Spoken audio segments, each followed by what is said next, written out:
Ce balado est propulsé par Caléido, l'épargne-étude qui vous en donne plus. Bienvenue dans l'univers à la hauteur de nos tout-petits. Je m'appelle Maggie Bélanger et honnêtement, l'épisode d'aujourd'hui, je pense que ça va être un épisode tout particulier. Je me sens un petit peu fébrile parce que c'est un épisode qui me rend vulnérable, qui va m'amener, je pense, à m'ouvrir parce qu'on va parler d'un sujet qui est important pour moi, puis je sais qu'il est important pour vous aussi, parce que vous avez été nombreuses à m'écrire pour me dire « Maggie, on écoute le balado ». Sarah Hamel, Mélanie Bilodeau, plusieurs intervenantes nous disent que lorsque nos enfants ont un comportement, appelons-le exacerbé, ou qui nous font une bonne vieille crise de bacon, il faut aller voir derrière ce comportement-là, derrière le symptôme pour voir qu'est-ce qui se cache. Est-ce que c'est une grosse émotion? Est-ce que c'est une aptitude qui n'est pas encore maîtrisée? Ou est-ce que c'est un besoin non répondu? Mais c'est quoi un besoin? Puis comment on peut faire comme parents pour y répondre quand parfois nos propres besoins sont pas répondus parce que la vie elle va vite, parce qu'on fait notre possible, puis que des fois on est un petit peu déconnecté de nos propres besoins.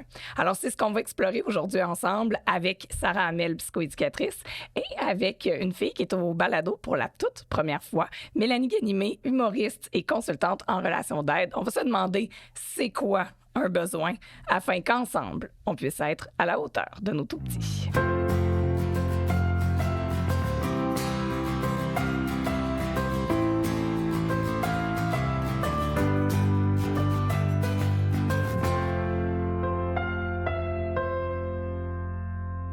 Bonjour, mesdames. Bonjour. Bonjour.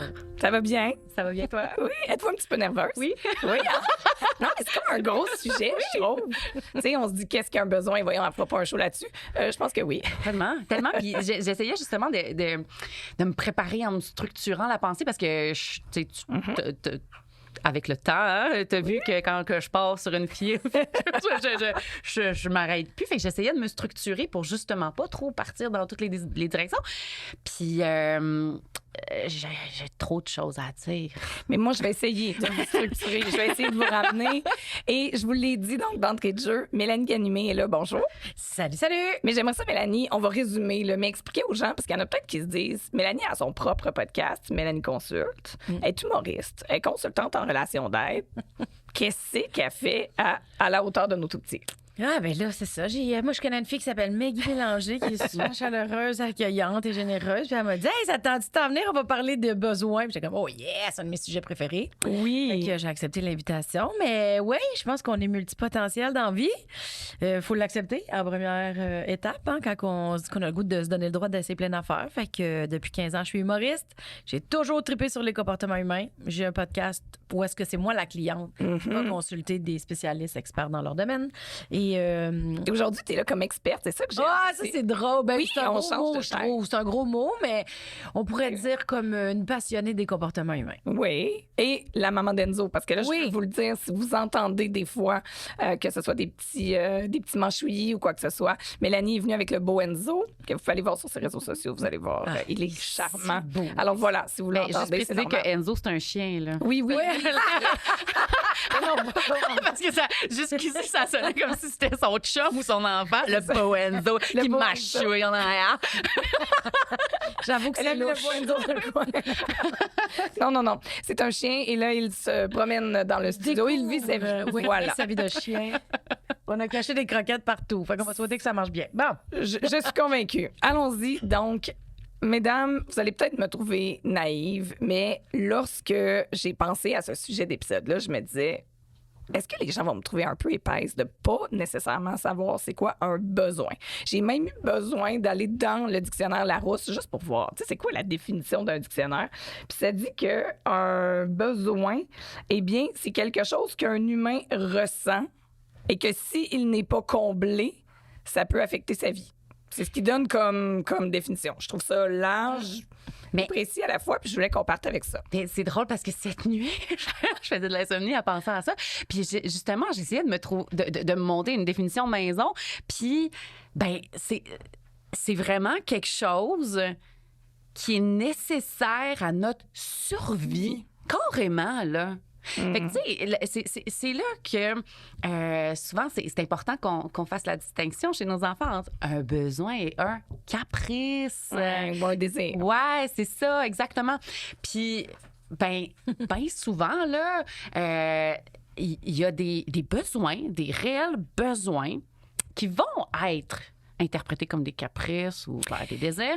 Genre le fameux besoin d'attention, là. Oui. Ben souvent, ça va être interprété comme un caprice, mais c'est un besoin fondamental pour la survie de l'espèce. Parce que nos enfants, ben ils dépendent d'un adulte mature et fiable pour assurer sa survie. Donc, quand je donne de l'attention à mon enfant, quand je m'occupe de lui, je suis en train de lui montrer, ben je m'occupe de toi, donc j'assure ta sécurité, donc j'assure ta survie. Mais quand je lui dis, là, je m'occupe pas de toi. Là, je peux pas m'occuper de toi. Je m'occupe de mes carottes puis de mon poulet cru qu'il faut que je coupe. Dérange-moi pas. Ben là, c'est sûr qu'il va y avoir un besoin non comblé parce que là, pour lui, je suis plus en train je suis plus disponible à m'occuper de lui. Donc, il est laissé à lui-même. Puis Avec son besoin. Oui, c'est ça. Personne pour l'aider. Exactement. Le besoin de connexion chez nos enfants, c'est le besoin fondamental. C'est le besoin le plus important de tous, là. Ah oui. Plus que manger puis dormir. Ouais. OK, excuse-moi. Le besoin de connexion est un besoin fondamental, plus important que manger et dormir. Parce que justement, dans mes questions, j'allais dire, ça peut sembler simple. Des fois, lorsqu'ils sont petits, bon, évidemment, ils ont besoin d'être changés, de manger, de dormir, tout ça. Les besoins de base physiologique, on dirait que ceux-là, on les comprend mieux. Ouais. Mais le besoin de connexion est encore plus grand. Ouais, puis ça, on l'a vu dans les orphelinats en Europe de l'Est. Tu sais, je sais pas c'est quoi la situation actuelle des orphelinats en Europe de l'Est, mais là, une couple d'années, c'était l'horreur. Là. Ça pouvait être comme des centaines de bassinettes pour une madame qui va justement s'occuper des besoins physiologiques des enfants, mais qui répondait pas aux besoins affectifs, qui les prenait pas, qui les touchait pas, qui les berçait pas, qui leur parlait pas. Donc, on voyait des comportements de rocking, là, de balancement, des comportements d'automutilation des enfants qui se pétaient de la tête sur les murs, sur les murs, pas les murs, mais les barreaux de bassinette. Tu sais, puis c'est des enfants, après ça, que si on essayait de les toucher, qu'on les approchait, il y avait des grosses réactions super, super explosives.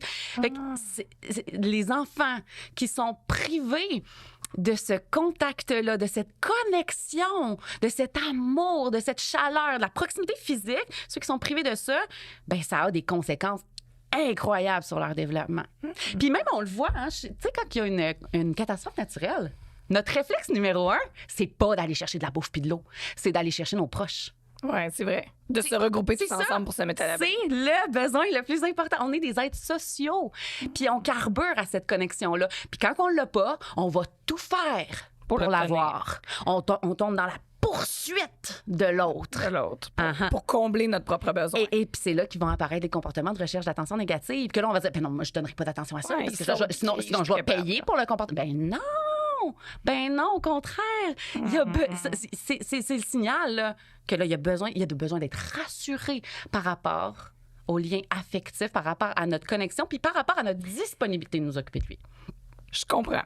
Sauf que, est-ce que toi, Mélanie, de ton côté, tu dirais, parce que là, on a parlé aussi beaucoup de l'enfant, mais dans cet épisode-là, je trouve qu'on va valser entre l'enfant et l'adulte. Je pensais le chien. Je suis déçue. Parce que c'est la même chose pour le chien.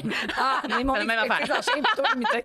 Mais en ce sens que c'est difficile des fois d'aller voir le besoin non répondu derrière la réaction de l'enfant quand on ne sait même pas pour nous-mêmes comme adultes c'est quoi nos besoins. Quels sont nos besoins peut-être non répondus actuellement? J'imagine, j'ose croire que ça varie dans le temps aussi.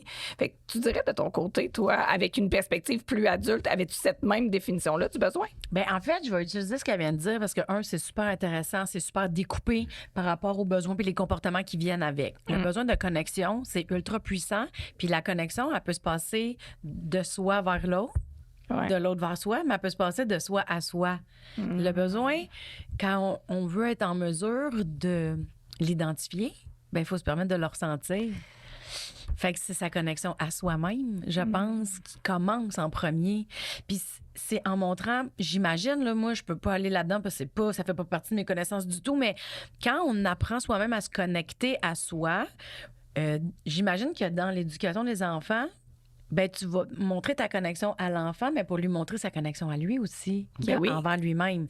Fait que le besoin de connexion, que ça soit quelque chose de primordial, ben ça part de soi. Pour être capable de se donner le droit de ressentir ce qu'on ressent, parce que c'est dans le senti qu'on va être capable d'identifier c'est quoi notre besoin.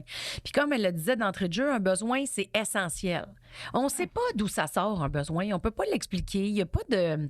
Il n'y a pas de liste de besoins. Il y a des listes de besoins. OK. Non, Oui, mais pour être capable de les nommer, ça prend un vocabulaire des fois, puis on n'a pas nécessairement le vocabulaire qui va être associé à ce qu'on ressent. Parce qu'on n'a pas nécessairement appris à identifier ce qu'on ressent, puis on n'a surtout pas, on n'a pas appris à se donner le droit de ressentir ce qu'on ressent. OK. Là, ça, c'est gros. On va le décortiquer parce que tu l'as dit tout à l'heure aussi, le besoin de connexion avec l'enfant et tout. Bon. La science, elle évolue, les recherches évoluent, on en sait de plus en plus. On sait maintenant à quel point, justement, c'est important, mais on se cachera pas, sans égard à mes parents. Mais bon, moi, je suis une enfant qui est née dans les années 80, et puis j'allais dire même avant, c'était pas vraiment une approche qui était inconnue. Les gens ne le savaient pas, puis deuxièmement, encore bien moins valorisée. Donc, si nous, on a plus appris à... Je vais arriver tantôt. Patiente, garde, à refouler nos besoins, puis qu'ils ne soient pas nécessairement comblés, puis que, garde, c'est la vie, puis on avance là-dedans. Comment on peut faire comme parents, d'abord, pour se connecter à soi, pour ensuite être capable de le voir avec nos enfants? C'est que j'ai l'impression qu'en ce moment, on essaie de sauter une étape. On veut tout de suite tout donner à l'enfant, mais si on le maîtrise pas nous-mêmes, on dirait que j'ai l'impression que ça se peut pas. Mais en fait, c'est pas obligé d'être séquentiel comme ça. OK. Pas du tout. Parce que nous autres, on doit réapprendre. OK? On va se parenter, nous autres aussi. C'est ça. OK, On va être, nous, là, on l'a pas eu, ça, quand on a grandi. On s'est fait dire, justement, ben là, partage à ton petit frère, là, parce qu'il veut. Fait qu'on a ignoré notre besoin de nous s'approprier notre nouveau jouet, mettons, tu sais, qu'on vient d'avoir. On a donc appris à ignorer nos besoins pour pas déranger, pour plaire, pour être adéquat, pour pas perdre l'amour de l'autre, OK? Donc, nous, on doit réapprendre ça. Mais une bonne façon de le pratiquer, parce que des fois, c'est dur de le faire avec nous autres. C'est très challengeant. Mais de le pratiquer avec notre enfant, c'est plus facile. Donc, d'être justement ce défenseur-là des besoins de notre enfant, ça va nous développer, nous changer notre propre discours interne. Ça nous donne l'occasion de le pratiquer parce que, étant donné que c'est pas nous, là, le pas fin qui met ses besoins de l'avant, ben on est... Puis c'est pas vrai là, qu'on est des pas fins quand on met nos besoins de l'avant, là, mais c'est notre discours interne qui est super internalisé. Mais justement, comme là, c'est pas nous qui le faisons, on le fait pour notre enfant, c'est moins confrontant, c'est plus facile de le pratiquer. C'est comme, pour moi, le premier step vers cette autocompassion-là, vers cette façon, vers ce changement de discours. OK. On dirait que moi, j'avais vraiment l'impression que si on le comprenait pas pour nous-mêmes, on n'allait pas savoir le décoder chez l'enfant parce que des questions qui me viennent aussi beaucoup. Bon, par exemple, le besoin d'attention lorsque le parent est occupé, c'est une chose, mais il y en a tellement d'autres besoins. Des fois, on voit la réaction, mais c'est dur d'aller au-delà pour trouver le besoin.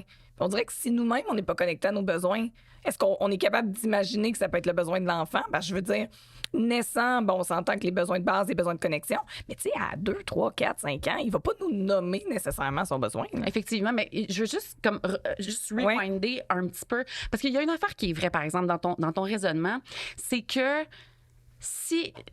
L'humain, il est fait pour assurer sa survie, OK? On est programmé pour ça. Donc, si, justement, j'ai un besoin non comblé, ma survie est comme menacée, là, OK? Je me mets en état d'alarme. Puis là, toutes les ressources de mon corps vont être mobilisées à répondre à ce besoin-là. Ça se peut que j'ai un besoin non identifié. Je suis même pas consciente que j'ai un besoin non comblé. Mais n'empêche, toutes les ressources de mon corps sont mobilisées à répondre à ça. Ce qui fait que je suis centrée sur moi et pas sur le besoin de l'autre. Je vais vous donner un exemple qui m'est arrivé concrètement avec ma fille. C'est l'heure de la sieste. Puis là, moi, j'ai une cocotte qui est facile à endormir normalement pour la sieste. C'est pas compliqué. Puis là, ben mon chum, il est en train de réchauffer ma pizza. Fait que je dis, ben c'est pas... Bien, réchauffe-là ma pizza, je vais aller endormir Elisabeth, je reviens, je vais manger après. Donc là, moi, je m'en vais faire ma tâche d'accompagner ma fille dans son endormissement avec le ventre vide, donc avec un besoin non comblé. Puis là, ben... C'était long. Ça a donné que là, c'était long cette fois-ci. Elle avait de la misère à apaiser son petit corps. C'était difficile. Elle était elle était en surcharge, elle, OK? Au niveau sensoriel, au niveau émotionnel. Ça avait été une grosse matinée à la garderie, puis c'était pas évident pour elle. Sauf que ça, je le voyais pas. Parce que tout ce que je voyais, c'était que là, moi, j'avais faim. Moi, j'avais faim. Moi, j'avais besoin qu'elle s'endorme là, puis oui, c'est ça, dépêche, j'ai faim. Fait que là, dans le fond, là, ce qui s'est passé, c'est que je l'ai comme mis en charge de la réponse à mon besoin. Là, Elisabeth, va falloir que tu fasses dodo, là, parce que là, moi, j'ai faim. Moi, il faut que j'aille manger. Fait qu'il faut que tu t'endormes puis vite. Là, je mets une pression de performance puis je la place en charge de la réponse à mon besoin. Allô, la pression de performance. Puis allô, comme... Elle a 3 ans, là. Elle peut pas assumer ça sur ses petites épaules frêles, la réponse aux besoins de la grande personne qui est supposée être en charge de ma sécurité et de ma survie, tu sais. C'est vrai. Fait que là, ça a alarmé ma poponne. Oui, parce qu'elle a dû dire, elle va se dépêcher à s'en aller. Là, si elle s'en va, moi, je veux pas dormir. Puis là, Elle sentait un ultimatum. Ça, les ultimatums, c'est comme la pire affaire, autant pour nous, les adultes, que pour un enfant, tu sais. Fait que là... Je ne faisais que des interventions marquées par la déconnexion puis la séparation, du genre, justement, ben là, endors-toi puis vite parce que sinon je m'en vais. Hey. Ben oui. Là, c'est moi, je faisais juste sacrer la hache dans notre lien affectif puis dans son sentiment de sécurité. Fait que, à un moment donné, il a fallu que je réalise, là. Mais c'est tough, ça, s'en rendre compte sur le... Tu sais, quand t'es collé sur l'arbre, t'en vois pas la forêt, hein? c'est surtout que t'as faim maintenant. Mais bref, il est arrivé quoi? Avez-vous fait un switch puis ton chum est allé l'endormir? Il a fallu que je dise, hey, tu sais quoi, Elisabeth, là, on recommence à zéro. Je vais manger ma pizza. Je joue avec tes bonhommes, puis on vient. Ouais, j'ai mangé ma pizza, j'ai répondu à mon besoin, puis là, j'ai dit... Puis là, une fois que mon besoin était répondu, là, j'étais en mesure de voir que hey, c'est pas facile pour toi, ma popoune, hein, aujourd'hui. C'est difficile de calmer ton corps. C'est difficile de t'endormir. C'est correct. Toi, t'as pas besoin de savoir comment t'endormir. C'est mon travail de t'aider, ma cocotte. Viens-t'en, je vais te bercer. Viens-t'en. Je m'occupe de toi. OK? Fait que là, j'étais en mesure, une fois que mon besoin était répondu, là, j'étais en mesure de voir le sien. Mais tant que le mien n'était pas répondu, j'étais pas capable. J'étais pas capable parce que c'est le même principe que si on est sur une île déserte, puis que là, on m'amène un petit jambon, là, puis j'ai pas mangé depuis 3 semaines, je vais avoir de la misère à partager mon petit jambon. Tu sais, je vais avoir de la misère à être... Moi, je le partagerais pas, je Ben, pense. c'est ça. Tu sais, ta survie en dépend. Mais c'est ça, un besoin non répondu. OK? Ça déclenche vraiment un instinct de survie qui est comme... qui est inexplicable, là, tu sais. Puis tu t'en rends pas compte de ça. C'est dur de mettre des mots c'est ça là-dessus. sur le moment. Mais est-ce qu'il y a des besoins, justement, chez l'adulte? Parce que là, je trouvais que c'était un excellent exemple. Tu sais, ta fille, elle vivait sa vie d'enfant. Mais reste que nous, comme parents, on est toujours en relation. Donc, j'ai l'impression aussi que nos propres besoins non répondus, comme dans ce cas-ci, le fait que tu aies faim, mais ça a clairement eu un impact sur sa vie à elle, quand dans le fond, elle avait absolument rien à voir ni avec ta faim, ni avec ta pizza. Oui. Mais là, on parlait d'un besoin physiologique. On dirait que c'est plus clair. Ouais. Mais tu sais, l'adulte, on a plein de besoins aussi d'émancipation. On parlait tantôt d'obtenir de l'attention. Tu sais, je veux dire, oui, les enfants veulent de l'attention, mais les adultes aussi, on en a besoin d'avoir une certaine forme d'attention, de reconnaissance. Est-ce qu'il y a des besoins comme ça chez l'adulte pas qu'on oublie plus facilement, je sais que ça peut changer d'une personne à l'autre, mais il y a sûrement certains besoins qui, plus facilement, on dirait, on les met de côté. Peut-être une question d'éducation. Bien, avant d'aller dans cette question-là, j'aimerais ça compléter avec quelque chose. Parce que, tu sais, tantôt, on parlait de se pratiquer un peu ou d'aller valider le besoin de l'enfant. Moi, j'ai pas d'enfant. Tu sais, je suis pas une spécialiste pantoute de tout ça. Tu sais, c'est pas dans ma cour.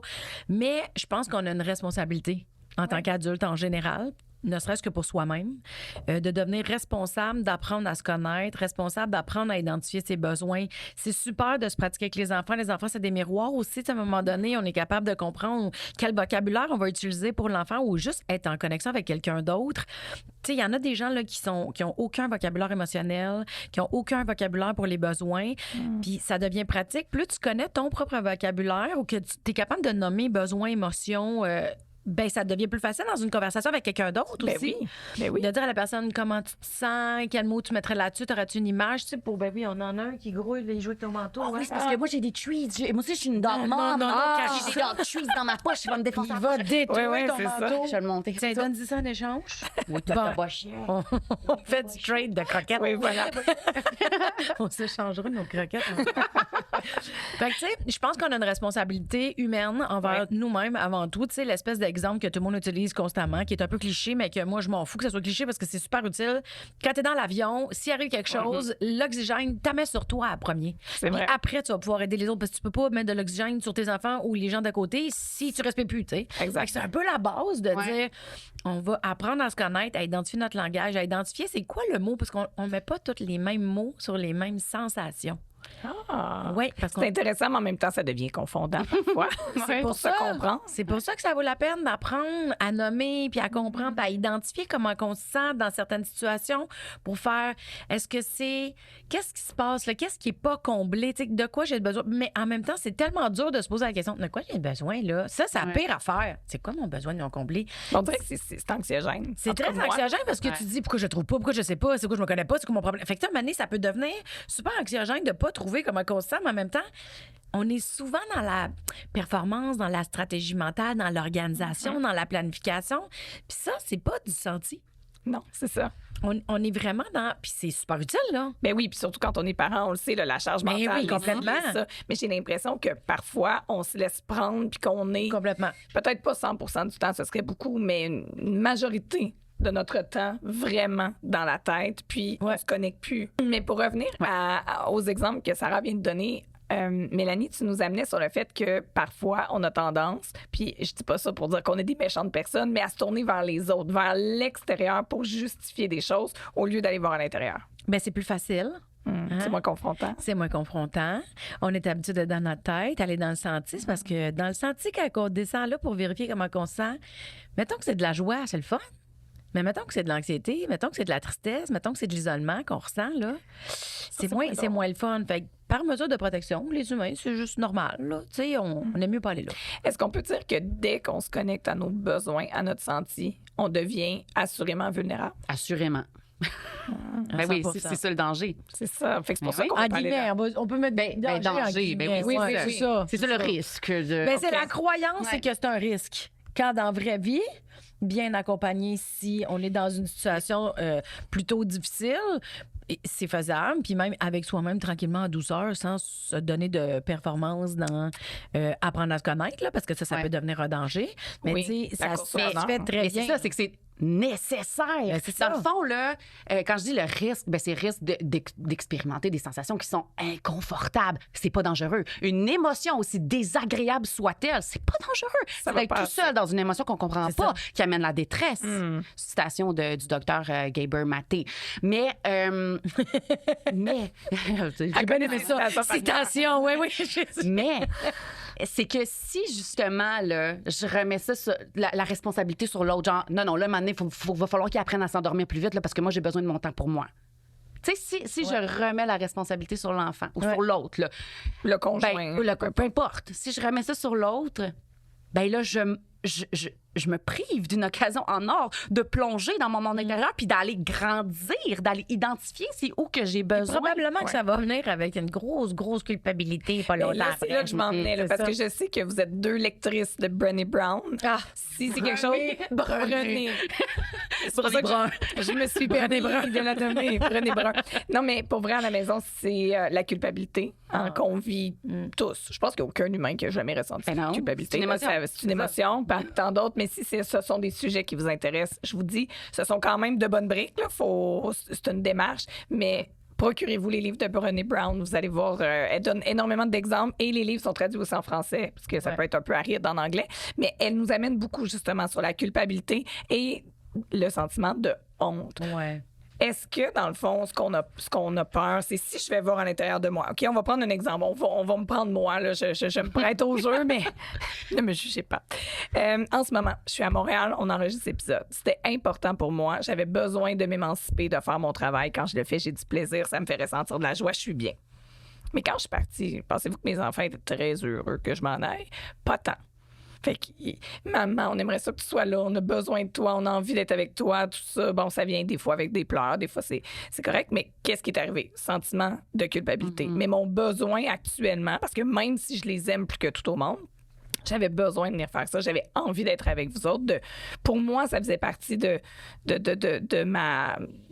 façon de me réaliser comme personne. C'est ce que j'allais dire. Mais j'ai comme l'impression des fois que c'est un peu au détriment de eux. Fait que clairement, ça m'a amené de la culpabilité.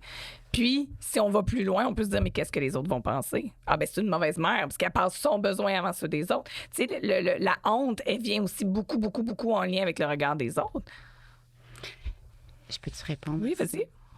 C'est Non, que moi, j'aimerais mieux pas. tu sais, je trouve que en ce moment là, quand on parle de parentalité, il y a comme souvent il y a des une dichotomie, une dualité.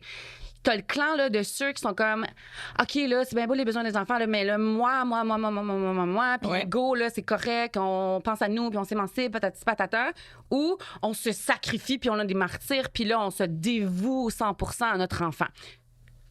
Moi, je trouve que, tu sais, cette polarisation-là est néfaste parce que ça nous amène à choisir un ou l'autre, alors que ça devrait pas. Les besoins des deux sont importants et c'est possible de répondre aux besoins de tout le monde.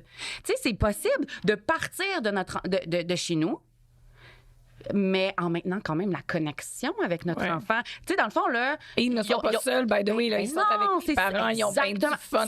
Ils ont fait des trucs de lutin. Honnêtement, hier, on a fait un FaceTime, ils étaient super heureux, puis ils pensaient même pas à nous autres. Tu sais, nos enfants sont programmés pour chercher de la proximité avec nous autres. Fait que c'est sûr qu'ils vont résister à tout ce qui implique une séparation. Puis c'est là qu'il faut se dire, là... Mon enfant, est-ce que je l'abandonne ou je me sépare momentanément? Puis il y a moyen de se séparer de nos enfants sans couper la connexion. Fait qu'il y a moyen que j'aille aller prendre un drink avec mes amis le soir. Il y a moyen que j'aille faire mon cours d'aquaforme. Il y a moyen que j'aille faire mes affaires qui me font du bien, qui remplissent mon réservoir d'énergie pour ensuite être capable de bien m'occuper d'eux, puis tu sais, d'avoir l'énergie nécessaire pour être à l'écoute de leurs besoins, puis tout, là. Mais il y a moyen que je fasse tout ça sans les abandonner puis sans justement couper la connexion. Et qu'est-ce qui coupe justement la connexion? Bien, ça va être des interventions qui vont être marquées par justement une séparation plutôt qu'une intervention qui va inviter l'enfant. Ben, exemple, si en partant, j'avais dit, là, on pleure pas, là, maman revient dans 2 dodos, Ben oui. c'est assez, je vais revenir. Ouais. Versus, je comprends que tu as de la peine. Regarde, maman, elle a des choses à faire. Tu sais, maman, elle part, mais c'est correct, c'est normal. Puis des fois, je leur donne un exemple. Je leur dis, tu sais, maman aussi, elle s'ennuie. T'es pas tout Ben seul oui, dans ce ben bateau-là, oui, maman ça. est là. Mais t'es en sécurité, Ouais. t'es avec papi, mamie. Puis s'il y a quoi que ce soit, tu sais, on s'appelle. Mais oui. Ce qui est intéressant avec la culpabilité aussi, Oui. c'est que la culpabilité, ça cache énormément de peurs. Puis les peurs, c'est une zone où on n'aime pas aller. Ben non. Parce que c'est très vulnérabilisant. Et puis c'est une des choses qui est plus terrorisante de confronter parce que ça nous oblige à prendre nos responsabilités. Moi, je reviens tout le temps à la notion de la responsabilité parce que c'est J'aime comme ça qu'on ça. devient présent à nous. Donc, quand on vit et on est habité par un sentiment de culpabilité, un exercice qui peut être intéressant, c'est de se demander, j'ai peur de quoi dans le fond? Puis pas dans le sens, on va trouver, ben t'as peur de rien. Ça n'a pas rapport, on va en trouver un paquet de peurs parce que c'est ça qui crée la culpabilité. Mais quand on va en profondeur puis on commence à nommer comment on se sent, c'est vraiment un exercice important à faire, de trouver son vocabulaire émotionnel, là. Parce que identifier ses peurs, c'est terrorisant. OK, ça va être inconfortable. Mais de dire... Hey, j'ai peur que mes enfants manquent de quelque chose. OK? Dans ma culpabilité, j'ai aussi peur qu'ils m'aiment moins. Mais c'est Oui, ça que j'allais qu'ils m'en dire. veulent, de qu'ils prioriser, m'en veulent, Qui qu'ils m'aiment m'en plus quand je vais moins. revenir. Fait que- J'ai peur de ce que les autres autour de moi vont dire parce que des fois, quand on Exact. apprend à nommer puis à répondre à nos besoins, on a des gens autour de nous qui le font pas nécessairement. Donc, ils jugent ça. Mais là, le jugement, c'est l'affaire la plus importante dans cette phrase. Oui, c'est ça, là. Parce que quand on est habité par de la culpabilité, ça cache énormément de peurs. Mais il y a des peurs qui sont comme plus superficielles que d'autres. Tu sais, il y a comme des peurs où ça va être la peur du jugement du voisinage. Ben oui. La peur du... Mais des fois, c'est une peur directement que ça brise la relation avec l'enfant. C'est pas le même degré de peur, mettons. Ben non. Parce que ça Ben vient pas de la même place. Mais est-ce que c'est des peurs qu'on est capable de dealer avec? Est-ce qu'on est capable de dealer avec les conséquences? Ouais. Mais a priori, c'est de se donner le droit d'avoir peur parce que c'est normal qu'on ait peur. Tu sais, on n'est pas là pour se taper sa tête. Oh, t'as encore peur que le voisinage te juge, t'es bien conne. Non, non. Gars, ça t'habite. Parce que peu importe, là, tu sais, je vais y aller grossièrement, là. Mais mettons, t'as vu tes parents bitcher ses voisins quand ils étaient plus jeunes parce que eux autres, là, ils laissaient leurs enfants puis ils allaient voyager. Là, toi, t'as emmagasiné ça. Fait que là, tu viens pour partir, puis là, tu te rappelles que, hop, ta mère a bitché ses voisins quand elle est tout le temps en voyage. Puis là, toi, t'es en train de partir à Montréal faire tes podcasts. Tu vaux pas mieux que la voisine. C'est vrai. Fait que le souvenir, le sentiment de jugement, il est comme... Il remonte. il Il remonte. ressenti, c'est plus fort que nous autres. Ben, c'est la peur d'être jugé. C'est la peur qui remonte. Fait que là, vu que la peur, elle arrive, des fois, pour se déculpabiliser, on va se juger en se disant, mais si je me juge, c'est comme si j'embarquais un petit peu dans une genre de fausse humilité. pour se déculpabiliser, mais ça marche pas. Tout ça, c'est de l'illusion. C'est comme des stratégies mentales qu'on utilise. Fait que dans le fond, j'aurais pu dire, dans la fausse humilité, ben, je m'en vais, là, mais c'est parce que c'est pour le travail. Tu sais, j'ai pas vraiment le choix. Tu sais, j'aurais pu me trouver quoi, une excuse? Ça aurait été ça un peu? Ben, d'un côté, Pour que ça aille mais moins au souvent, fond c'est des quelque choses. chose qu'on essaie de s'auto-gérer. C'est de l'espèce d'auto... C'est quand on se fait des accroires, où on essaie de se convaincre soi-même. Tu sais, puis après ça, on met ça cute de dehors. Mais tout ça, c'est de la bullshit, là. Et dehors et en dedans, là. Tu comprends? Non, mais j'ai-tu le droit de dire bullshit? Oui. Parce que bullshit, j'ai vraiment dit que non, mais à un moment donné, c'est parce qu'on peut vivre dans notre bullshit, là. Mais à un moment donné, c'est assez, tu sais, les illusions. Ça ne fait que nous déconnecter de soi. Puis comme on a commencé l'épisode, Oui. un des besoins primordiaux, c'est d'être en connexion avec soi-même, être connecté à son être. Tu sais, c'est pour ça, tu sais, je sais qu'on a plein de pistes. Là, on veut parler de la différence, les besoins, les désirs, mais a priori, c'est qu'on se donne pas le droit de ressentir ce qu'on ressent les humains. Il est surtout là le problème. Parce que là, tu vas te dire, oh, je me sens coupable. Oh non, je suis encore pas capable de prendre des responsabilités. Là, L'on part. Oui, c'est ça, c'est que ça part vite, là. Mais c'est ça, je pense qu'il faut qu'on apprenne, c'est de... Quand on voit le cheval là, ou les chiens qui partent, là, tu sais, les jugements, là, puis l'accusation, puis la culpabilité, puis la honte, puis là, c'est parce qu'on... C'est correct qu'on ressente ça. C'est juste que les humains, au lieu de se dire j'ai le droit de me sentir comme ça, on se dit faut pas que je me sente demain. Non. Faut pas que je me sente demain. Faut pas que je me sente demain. Fait que là, on se braque, on est épuisé, là, on est préoccupé À pas se tout sentir. faire pour pas se sentir comme on se sent. Ouais. Fait que là, on se déconnecte, on échappe tout, on n'est pas bien, on devient irritable. C'est aussi pire qu'avoir faim, là. Tu sais, tu comprends? On va s'investir, se surinvestir dans des affaires, justement, pour se déconnecter. ou pour compenser pour cette culpabilité-là. Tu sais, dans le fond, là, quand la culpabilité, elle apparaît, souvent, c'est parce que ça vient réveiller une blessure affective qu'on a, là, qui part de nos relations dans notre enfance, puis tout ça. Puis, si on rejette la culpabilité, si on dit non, moi, j'en veux pas de la culpabilité. Moi, la parentalité bienveillante, j'en veux pas parce que ça me réveille ma culpabilité. Là, ça me fait sentir coupable parce que c'est difficile de le faire. Pourquoi c'est difficile de le faire? Parce que justement, ça nous challenge dans notre propre maturité affective. Il n'y a rien comme l'immaturité d'un enfant pour tester la maturité d'un adulte. Puis on a toutes des bobos. On en a toutes des blessures affectives. Fait que c'est sûr que si je suis confrontée à ça, je vais avoir de la misère. Puis là, je serai pas capable. Puis là, pourtant, je l'ai lu, la capsule de Sarah Miel. Je l'ai lu, le livre. Puis là, je suis pas capable de le faire. Moi non plus, je suis pas capable de le faire, OK? J'ai écrit ces 2 livres-là, puis je suis pas capable de tout faire tout le temps. Ben non. Nous autres aussi, comme parents, on grandit, on évolue, on apprend. Normal qu'on soit pas bon tout de suite, là. Mais si, parce que ma culpabilité est trop inconfortable, je dis, hey, de la chenoute, je vais revenir à la bonne vieille autorité pure et dure, puis je vais me remettre à crier après parce que c'est ça qui marche, là. C'est plus facile. Pas de carotte, pas de dessert, c'est réglé. C'est à lui, là. C'est à lui à maturer plus vite pour se conformer à mes attentes parce que moi compenser pour son immaturité, trop tough. Ben, si j'ai ce discours-là, que je rejette ça à cause de la culpabilité, ben, je m'empêche justement d'évoluer comme humain. Je m'empêche d'aller accéder à... C'est quoi les blessures affectives? C'est quoi les besoins non répondus à l'intérieur de moi qui font en sorte que c'est tough pour moi de l'accompagner. Mais ça, c'est super dur, tu sais. Dans le courant de la vie, là, de s'arrêter puis faire ça, là, c'est vraiment tough. Mais surtout au quotidien, puis je pense que tu viens de nommer, tu dis même moi qui l'ai intellectualisé au maximum, je veux dire, t'en as fait une maîtrise sur le sujet, là, tu sais, je veux dire, mais t'es pas capable nécessairement de le mettre en application 100% du temps. J'imagine, en tout cas, probablement plus souvent peut-être que d'autres, mais même quand on essaie, on dirait qu'il y a des fois des façons. On a plusieurs enfants aussi, parfois. Ils arrivent, tu sais, des fois, je suis en gauche, tout ça, avec des exemples, avec des choses qui font que, oh mon Dieu, on dirait que ça vient de cruncher en dedans, quelque chose que tu n'avais jamais vécu avant. Fait que tu peux pas t'y préparer, tu peux pas faire un plan de match, tu peux pas l'intellectualiser, tu le sais pas. Non, puis même si tu l'as intellectualisé, la parentalité, c'est pas de connaître des affaires, c'est de vivre des affaires. Puis, mettons, là, je reviens avec... j'ai une maman en tête, là, une de mes clientes qui a eu de l'intimidation toute sa vie. Elle s'est fait insulter, elle s'est fait frapper, elle s'est fait vraiment bardasser pendant tout son parcours scolaire. Fait qu'elle, quand sa petite de 4 ans, elle dit « Je t'aime pas, t'es méchante, va-t'en, t'es pas fine » ou qu'elle la frappe, mais ça vient réveiller quelque chose. Fait qu'elle on a beau avoir un plan d'intervention avec des moyens de quoi faire dans ce temps-là, Elle, là, c'est son système nerveux. Là. Elle, là, sa tête sait qu'est-ce qu'il faut faire. Son cœur veut faire ça, mais son système nerveux, qui est marqué par ces traumas-là, Pas capable. il est out, là. Il est pas capable. Mais est-ce que ça veut dire qu'il faut qu'elle dise, d'abord, je vais arrêter de faire de la parentalité bienveillante puis d'accompagner mon enfant pour ça? Ben non. Une petite bouchée à la fois, puis elle l'accompagne, cette maman-là, puis on revient sur les situations, puis on fait ensemble, puis tu sais, on revient là-dessus.